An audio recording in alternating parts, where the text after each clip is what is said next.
Now, yesterday morning, I tabled the provincial appropriation bill, or the budget as it's understood, to the tune of 73.5 billion rands for this financial year, which is 12-13.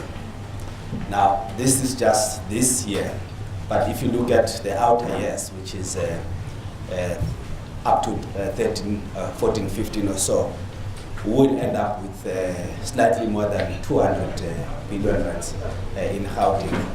So what that means is that we do have resources to effect our projects and our programs in general. What is unique about this budget this time around is more on the capital expenditure. In other words, more on infrastructure and what resources are we putting on infrastructure. What is the range of these projects that we can be talking about?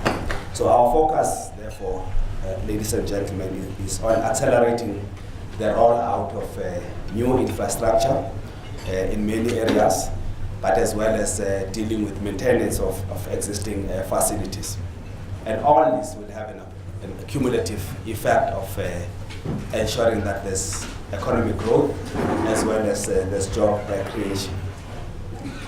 There is going to be a concentration on infrastructure. Quite a lot of money on conditional grants was actually taken into infrastructure, and that's how we're going to be pushing things in the country as a whole. Now, where is the concentration of this infrastructure in our province? It's basically in 5 departments. So that you'll find it in education, you'll find it in health, you'll find it in housing and human settlement as such. Now, if you look at the budget as a whole, which is 73.5 billion rands, and that is equitable share, the money we get from national, the conditional grant funding, as well as the own revenue that we generate. The big split of that money would still be focused on what you call social infrastructure initiatives. And that's basically around the issues of health, the issues of education, as well as the issues of the roads and all that. But what we've done also is to create a bridge where there is a possibility now of us starting to broach the issues of strategic economic infrastructure, which I'm going to talk about here. The challenge remains the quality of education. We no longer worry so much about the access, because we think that the access is there. But what are the infrastructural issues that are there in education that we need to look at? Now, we have set aside 4.3 billion rands over the medium term, which is the next 3 years. And that's basically, it's for the construction of new schools, more and above the schools that we have now.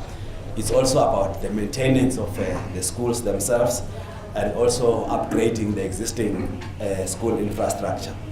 Now, if you look at the issues of the health, now, the overall issues around health is what you read about in the newspapers. It's about the payment of suppliers, it's about the accruals, the historic debt, etc., etc. Now, a lot of initiatives have actually unfolded insofar as that is concerned. From November last year up until now, we have injected 1.6 billion rands just to clear the accruals, pay the pharmaceutical companies, pay everybody who needs to be paid. We've put aside an extra 1 billion rands to settle all these issues, so that by the end of May, we are able to operate normally as the health department. But that's not really where we want to stay, because we just need to clear that. The main issues still remain those of infrastructure.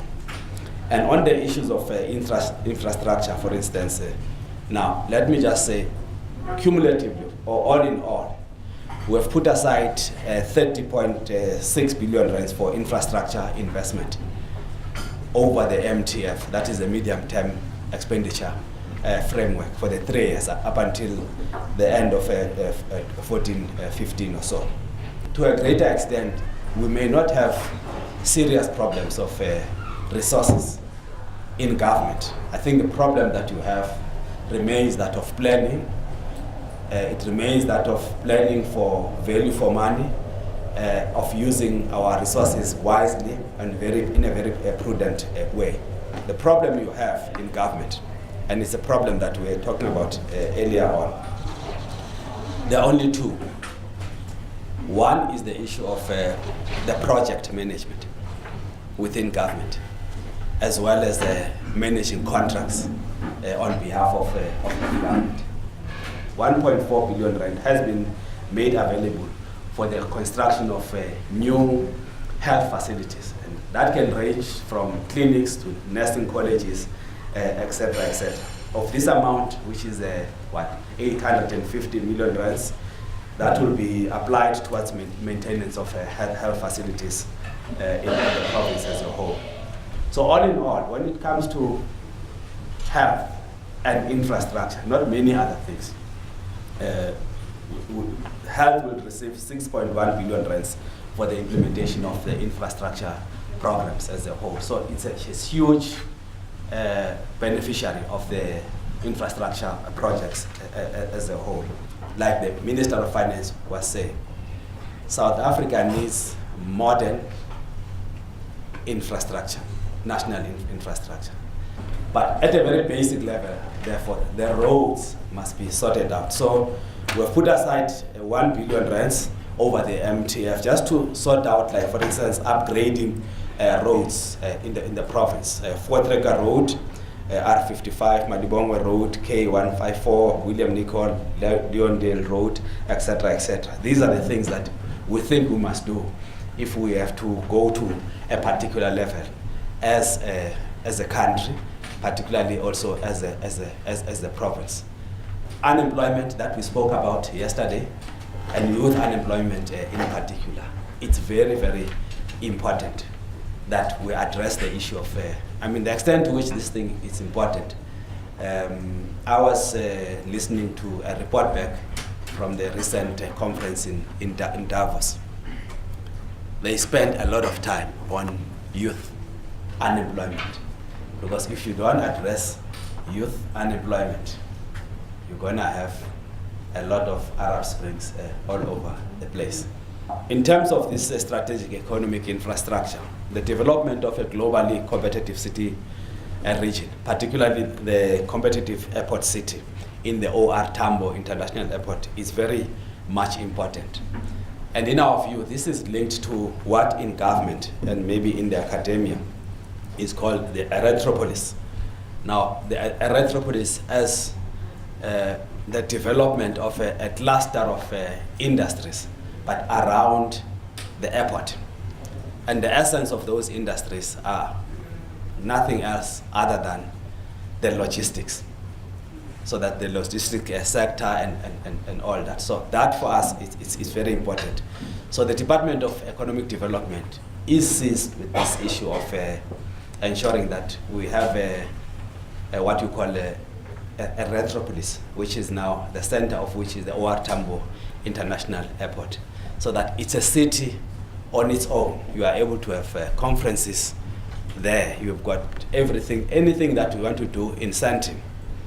There must be a possibility that you can do it around the airport. But also the speed and the movement of the logistics sector is very important to the airport as well as to the logistics hub that we're coming up with. Over the MTF, 23 million rands will actually be allocated for the planning processes leading to the achievement of phase 2 of the IDZ by 2014. But I think the most important one is this one we call the Tambo logistic hub, the Springs one. And there, the most important issue is how the private sector comes in, because from our side, again, is to sort out the road network there, but also get the private sector to be resident in those areas. We don't only rely on City Deep, but also are able to get into that area. And that will work very well with what is envisaged that is between Durban as well as Gauteng. But again, the idea is to propel the province to a higher level so that it becomes a smart city on its own. We have to talk about not industries of yore, but industries of the future. Now, the future, as you all will know, is green. So we've put aside 7 million rands over the MTF, and this basically is to enable registration of green projects which can potentially generate foreign currency inflows by 2014. Tourism is a new goal for South Africa, and particularly for Gauteng. We are going to establish a visitor center and the Nelson Mandela Center of Memory in the Constitutional Hill precinct by 2014. And there we have been working with the Department of Economic Development, the city, as well as the National Ministry. An amount of 4 million rands is allocated to upgrade the Maropeng infrastructure. So it needs to come back to where it was. And another 7 million rands annually over the next MTF is allocated for the Constitutional Hill project. It's very important for us as a tourist attraction, but also as a place where we can reflect about our past. But our competitiveness and our growth must be as a result of us being very good insofar as ICT is concerned. And that is the reason why we have come back to say, firstly, we are putting money aside to ensure that we establish what we call the smart city. All what we need, if our aspiration is to be a Silicon Valley for Africa or a Bengaluru for Africa, it means we have to inject a lot of resources in the development of ICT skills. So it also needs a professor and interaction with universities in this. How do we build this cadre of an ICT so that at the end of the day, we don't have to go to California, we don't have to go to Boston or to go to Bengaluru in India, but we can be here. If we're not careful, we'll end up going to Kigali, not in Johannesburg. So these are the issues that the department is actually working on. In many ways, we are in line with what the president raised, with what the Minister of Finance raised, and the one overall thrust as a counter-cyclical stance for us to get out of this recession and to also ward off adverse impact from the crisis in the Eurozone is nothing else other than infrastructure. And infrastructure will then help us insofar as economic growth, but most importantly, it will help us insofar as job creation is concerned.